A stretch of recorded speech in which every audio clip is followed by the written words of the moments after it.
I know I miss Saturday's upload. In my defense, I was working all weekend. But anyway, you're gonna get a video today and you're gonna get a video tomorrow, and then we're gonna be back on track with posting a video every other day. But welcome back to my channel. Welcome back to 12 Days of Shar. It is time to talk about, what are we talking about? That's how mentally fried I am right now. Some end of year favorites. These aren't books that are gonna go on like my top books of 2024 list. That's a completely separate video. But these are books that I've read this year and absolutely loved that just won't make it to that all-time favorite of the year. Let's talk about some of the books that I loved this year. The first is The World Gives Way by Marissa Levian. This follows the story of, I can't remember if it's Mira or Myra, but it is a kind of post-apocalyptic situation. It's not on Earth. Earth has been essentially completely destroyed, and a giant spaceship of the world's like most wealthiest people leaves to essentially go to a new planet. They chart a route to a new planet so they can all start over, but they realize we actually don't want to do any work for ourselves. So they hire people to come onto the ship and essentially be their servants, and they're not paid to do this. It is essentially them just working on the ship so they can get the chance to live. It's gonna take 100 years to get to this other planet, so they are also signing their children into servitude, and Mira is one of these people. Her great however many times grandparent did this, and now Mira is also a servant. She is watching this little girl. She is a nanny for this very wealthy family until one day the matriarch of this family actually jumps off of the balcony in their home and takes her own life, and Mira is there when she does this, and the matriarch explains that there's something going on the ship, like something's wrong and it's all gonna go wrong, and it's just better for her to like go right now, and she jumps. She goes back inside. The patriarch of this family, the father, is in the bathtub and he's dead. So now Mira has this baby, the baby that she has been watching her whole life. I think the baby's name is Charlotte, and they're on the run. We are also following the perspective of this detective on this spaceship that thinks that Mira has killed both of these people, and they're trying to figure out like what the hell has happened and where is Mira. And keep in mind that this ship is huge. It is the size of a world. There are multiple like sectors on the ship, and it very much is massive. This is a multi-day chase, but at the same time you're figuring out what did this family know that led to the situation that they ended up in.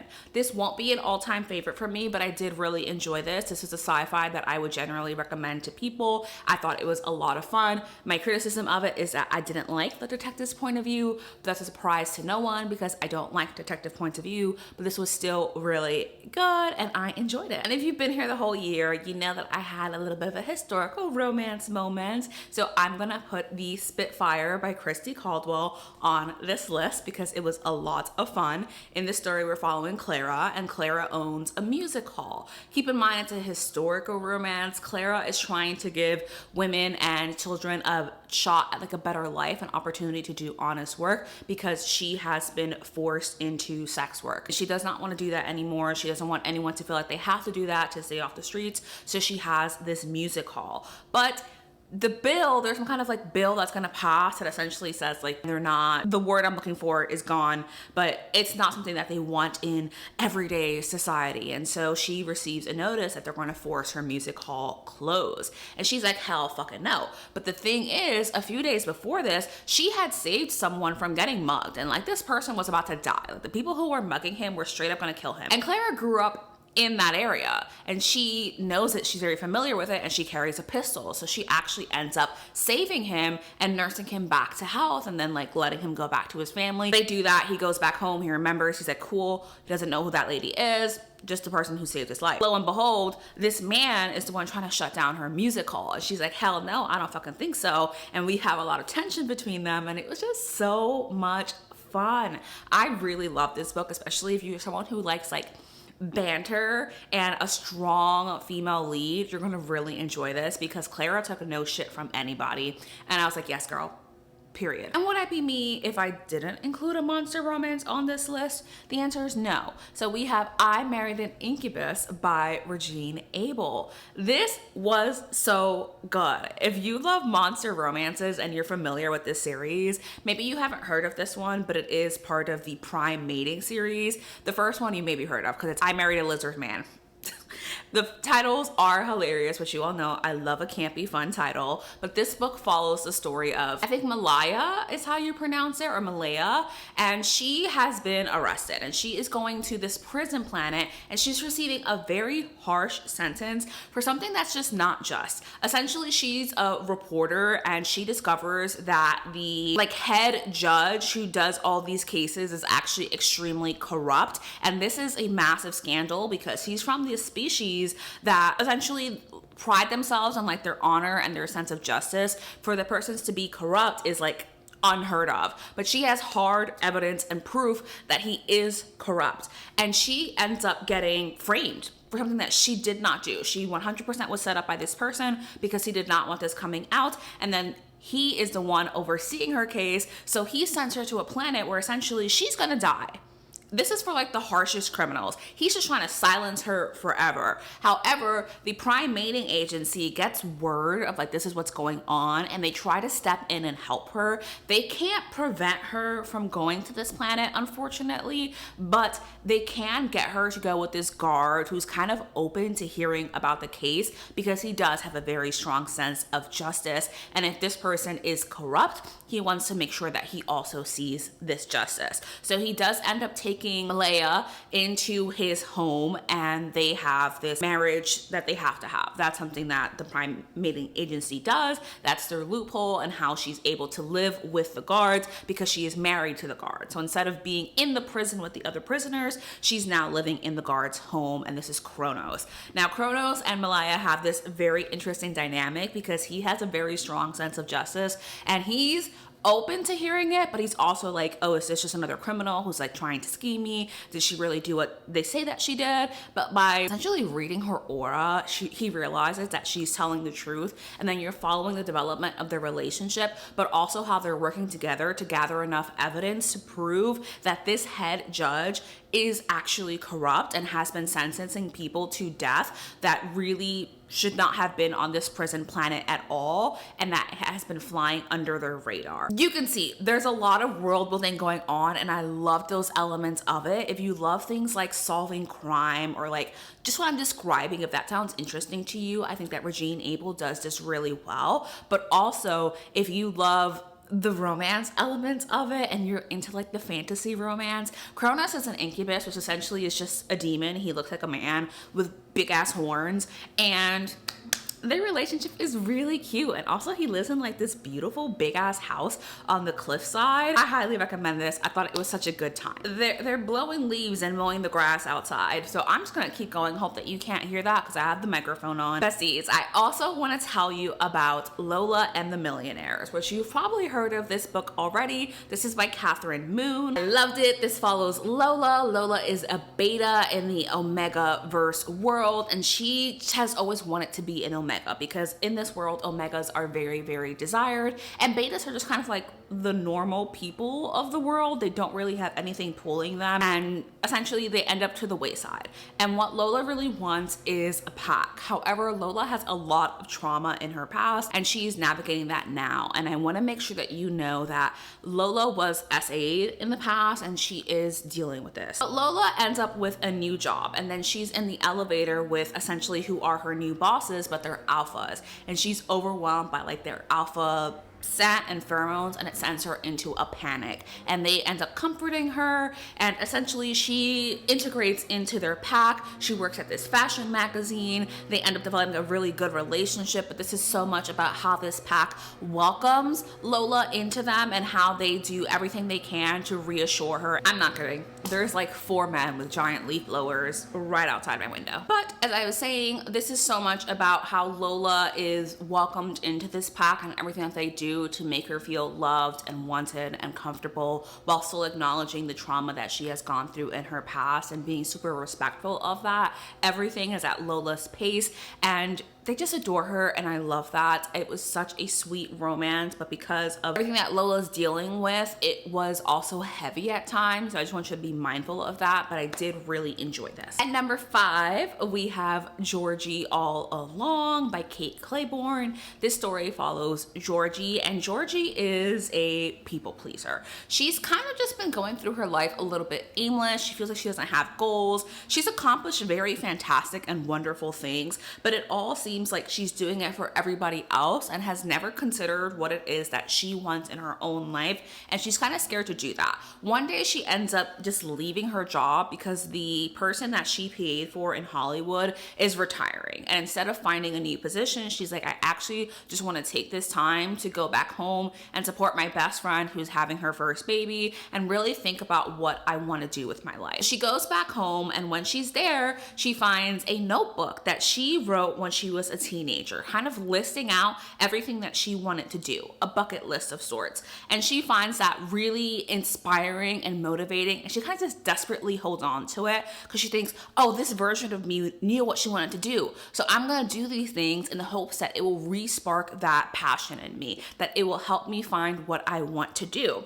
Except that when she goes back to town, someone's already in her parents' house because her parents are out of town and didn't tell her that they actually let Levi, the kind of town outcast bad boy, as a teen. You'll learn more about his like very complicated family situation, but he's in the home already. So they end up having to share a space. It's forced proximity, and Levi helps Georgie go through this list. It's a lot of them just kind of bonding and coming together, understanding each other's past, but it centers the romance so much, and it is a grumpy sunshine dynamic. I gave this book 4 stars. I did love it. I had such a good time with it. It just won't go on my end of year favorites list, but it is something that I do recommend. And we have A Lady for a Duke by Alexis Hall. This story follows Viola, and Viola is a trans woman. She had a best friend named Justin when she was younger, except that she's shipped off to war. And while she's at war, people presume that she's dead and she's died in battle. And she chooses to take that opportunity to transition and to come back to town as Viola and leave her past identity behind. However, her best friend Justin is grieving, and he's been grieving for a long time because he lost his best friend. He does not know Viola is his best friend, but he is just absolutely devastated, really spiraling and kind of destroying his life. Viola hears about this, and she decides to go to his home and just kind of try to comfort him as herself and provide him with like this opportunity to grieve without revealing who she is and that she is his best friend. And as you can imagine, it's very hard for her to hear about his grief and love that he had for this person without revealing like, hey, that person's actually me, and yes, that version of me is dead, but I'm also like right here. And you're following their romance and the development of their relationship. I love this so much. I thought it was so sweet. I don't know. And there's also just like these side characters that just felt so well developed. This is a book that I like just loved so much that I find it hard to talk about. It is a little bit lengthy, but the audiobook for this is really fantastic, and I genuinely highly recommend this. I think it's such a good version of Friends to Lovers, and I just loved it. At number 7, we have Gravity by Tal Bauer. I think I'm mispronouncing that, but this story follows Bryce and Hunter. Now, Bryce, I believe, is the hockey captain of this team in Canada, and he kind of just guides them through. But Bryce has had a very successful career, but he's struggling at this point in his life because he feels lonely and he wants a romantic relationship, but he's gay and he's very much in the closet and has not admitted this to anyone around him, and he's struggling to accept that within himself. And he ends up going to like this hockey convention thing in Las Vegas where he ends up meeting Hunter. And Hunter is this like new up-and-coming hockey hotshot. He's extremely talented but very humble. They get along really well and kind of have this thing going on over the weekend that ends with Bryce making a move and Hunter being like, whoa. He's shocked and confused, but like not against this, but Bryce doesn't realize this. And the thing is, a few months later, Hunter actually gets transferred to Bryce's team, I think intentionally on the part of Bryce's coach, but they end up having to work together, and they're working through what happened that weekend, hurt feelings, but also like coming together and falling in love. This story has like a very melancholy undertone, and it's obviously handling issues of sexuality and identity and trying to navigate that in this very specific situation of the hockey team. But I really enjoyed this. I love the character development between them. All of the scenes felt really, really romantic, which I enjoyed. And also the ending shook me. I legit started crying. Like, I was sobbing. I did read this in a reading vlog if you're interested in watching it. I'm not sure. My sports romance one. That's the one where I read this book, but I do again recommend this book. It just won't end up on my favorite books of the year. Then we have the only YA on this list, and that's The Girls Are Never Gone by Sarah Glenn Marsh. This is the story of Dare, and Dare is a podcaster. She actually had a very, very popular podcast with her ex-boyfriend. However, they break up and she ends up leaving that, and now she's doing her own like independent venture into her own podcast talking about the supernatural and the paranormal. Keep in mind, Dare's a teenager. She's like finished graduating high school and she's about to go off to college. So she ends up getting a kind of a letter from this person who's like, hey, my mom is a historical like restoration person. We're renovating this house that has a lot of history, but I think there's a ghost. I'm really being affected by this. Do you think you could come down and work on our team and help me figure out what's going on? Dare agrees, and they're in like this big, beautiful like Victorian house that has a dark history of like girls disappearing. And we're just following the story of Dare and her figuring out what's going on with this house. Is it actually haunted? She doesn't believe in ghosts, but she can't deny that weird things are happening. But it's also sapphic because she ends up with a little bit of a crush on one of the girls here, and the relationships in this are so good. The scenes are so well detailed. This is another one where I really recommend the audiobook. I thought this book was very well done. My only gripe with it is that it ends on somewhat of a cliffhanger, and I do think Sarah Glenn Marsh intended to have a sequel to this, but we never get that. So it ends somewhere, and I'm like, what do you mean? What do you mean? Like, I need to know what the hell happened after that, and I don't think I ever will. At number 9, I have The Partner Plot by Christina Forrest. This story follows Violet. Violet is the second of the Green sisters. As a fellow middle child, I related to Violet. Violet is a fashion designer, and she's doing really, really well for herself. No. Violet is a stylist, not a fashion designer. She's doing very well for herself. She has a couple of major clients. However, her ex-fiance actually cheated on her with one of her clients and left her at the altar. She dumps him, but she ends up having the wedding by herself in the first book. And Violet really hates that. She hates that that is part of her reputation, and people kind of bring it up in interviews and stuff, and it's just really annoying for her. But she is in Vegas with one of her clients for like a show that she's doing. She ends up running into her high school boyfriend. Now, this person is someone she was obsessed with. This is Xavier. She was absolutely in love with him. They had such a passionate relationship and genuinely thought they would be together forever. But Xavier dumps her, and now it is many years later in Vegas. They run into each other. The chemistry between them is undeniable, but hurt feelings are there, and they end up getting married in Vegas, getting very drunk and doing that. And when Violet has an interview a few weeks later, someone asks her about her ex-fiance again, and she, not wanting to focus on that, says, actually, I've moved on. I've actually just gotten married. You wouldn't know him. He's a teacher in this small town. He's my high school sweetheart. We got together, we realized we were still in love, and we got married. I'm good. I wish everyone well. She doesn't think anyone's ever going to see that interview in her own personal life because it's a fashion specific magazine, but the town gossip sees it. And the town gossip happens to work at the school where Xavier works, and she spreads this everywhere. And now everyone's saying, Xavier, why didn't you tell us you got married? Like, of course it's Violet.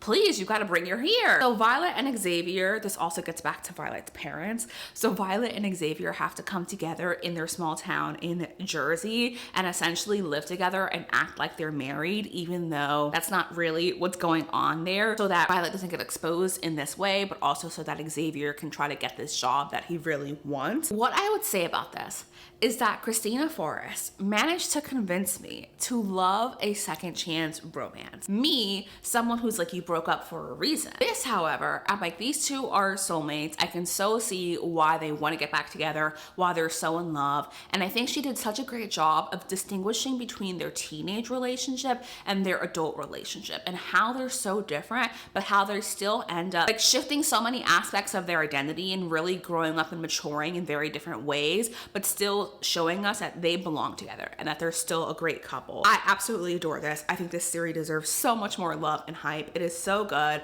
and so I want to recommend it to you. Next, I have The Paradise Problem by Christina Lauren. This story follows Anna and Wes. Now, Anna and Wes did actually get married when they were in college so they could get cheaper family housing. And as far as Anna knows, as soon as they graduated, they kind of just went their separate ways, and she assumed like the divorce just went through and they were all good. She's living her life. Except that many years later, Wes shows up at her doorstep and says like, hey wife, we're still in our marriage term, because they're supposed to be married for like 5 years, 10 years, something like that. And she never read the contract. So she's like, huh? And he's like, actually, my family is like getting very suspicious that I've never brought my wife around. And there's this clause for his inheritance that really affects a lot of people, where it can't come out that they got married for the sake of cheap housing. Like that can't come out, because it would ruin the potential for inheritance for both Wes and many people around him. So she ends up having to go with Wes as his wife to his sister's wedding. The thing is that Wes is a billionaire. His family are also like perhaps some of the richest people around. So the wedding is on this private island in Southeast Asia, and it's very much like rich people messy drama on the island. But Wes and Anna are a opposites attract situation. Their relationship is so much fun to witness. You wouldn't think that they belong together, but Christina Lauren does actually make it work in this opposites attract way, where they're complementing each other very well.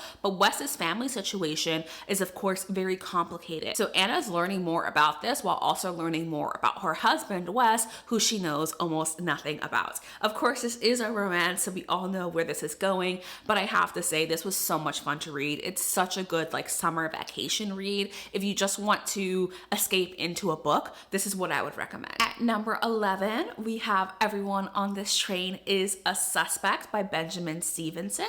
This one, once again, follows Ernest Cunningham. The first book in this series is Everyone in My Family Has Killed Someone, which I did read in my Reading Booktubers Favorites video at the very beginning of the year. But I did recently read Everyone on This Train is a Suspect, and I have to tell you, I loved this. So we're following Ernest Cunningham, and Ernest is now invited to like this mystery writer convention. It's kind of like a conference, and they're doing it on this sleeper train in honor of like Agatha Christie, and it's this long railroad train ride through Australia, several days. And there's several big name authors, except that while he's on the train with his girlfriend, someone dies, and they die in very suspicious ways. And now it's a team of like mystery writers trying to figure out what the hell happened. Yes, it's a little bit campy in that way, but I just love the writing style of these stories and how Ernest as a character is speaking directly to you as the reader. He's talking to you directly as the reader as if you existed in this world.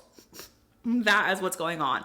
I just love how he breaks the fourth wall. The humor is very dry, but very much my sense of humor, which I really love. There are some scenes in here that just made me laugh out loud, but were super cringy. The whole train element of it was really fun to listen to. There certainly are darker elements into this, so I want you to be mindful of like what gets revealed throughout the story. Some aspects of that, I was like, oof. I actually did not want to read about that, but I still think that this was very well done. I'm excited to continue with this series. I think it's just as strong as the first book, and so I am recommending it to you. The final book on this list, book number 12, is Love and Other Conspiracies by Mallory Marlowe. In this story, we are following Hallie, and Hallie works at what is essentially BuzzFeed, fictional BuzzFeed. That's where Hallie works, except that she hasn't been given work in a long time, and she feels like her position's kind of redundant, and she's very upset about this, but also she got into a relationship relationship with this man who's kind of like the golden boy of the office. And it was her first relationship and honestly the worst years of her life because this man is a narcissist and he has made her time at this office pretty miserable and really just destroyed her self-esteem. But one day Hallie gets the opportunity to produce her own show. She has to come up with an idea and try to make a web series. And if it does really well, then her position in the office is secure and she's just trying to like build up her confidence again. So she is one day watching a TV show, like she's just scanning TV, and there's this documentary that comes on about Bigfoot. Hallie does not believe in any of this. She's watching this and she's captivated. And there's like this really beautiful man on the screen talking so passionately about Bigfoot. And even her as a skeptic was like into it. So she the next day tracks down this person, reaches out to him. He thankfully is local in California in Los Angeles, and asks him to be the star of her new web series, all things conspiracy theories and cryptics and all of the things. He agrees reluctantly, but as soon as they start filming, they realize that he doesn't actually have any stage presence and he's actually supremely awkward. Her boss comes in as they're filming and Hallie kind of just panics and starts to banter with Hayden on camera, and they're just chatting and she's challenging him. He's talking about his theories and she's challenging him as the skeptic. Her boss ends up really loving that dynamic, and Hayden loves bantering with Hallie in this way. It makes him feel less nervous. So they get together and they're filming their show, and of course they're falling in love. What I would say and what I have said is that this author 100% wrote this as a love letter to all the people who love the internet shows, right? Think like what used to be BuzzFeed Unsolved, Ghost Files, ghost hunting videos, anything like that. They go to like the major locations you're familiar with. Things like the Winchester Mystery House, they're hunting the Mothman, they're going to the Mothman statue, which was very, very funny. They're also going to the Queen, is it the Queen Anne or the Queen Mary? That ship that everyone goes to go ghost hunting. They're doing all of that, and you're also exploring the development of their relationship. Their whole shtick is skeptic and believer, go out and try to find proof of these things that may or may not exist, and they're arguing from their own perspectives. Again, it is a love letter to people who love all that kind of shit. I don't think that it was like my perfect romance, but I do think it was a lot of fun, and it definitely stands out to me as one of the most unique romances that I read, but also one of the most fun, just because that is the kind of stuff that I really like. And so besties, that does bring us to the end of this very long yappy video. I hope that you did enjoy it. Thank you so much for watching, and I will see you tomorrow for my next video. Bye.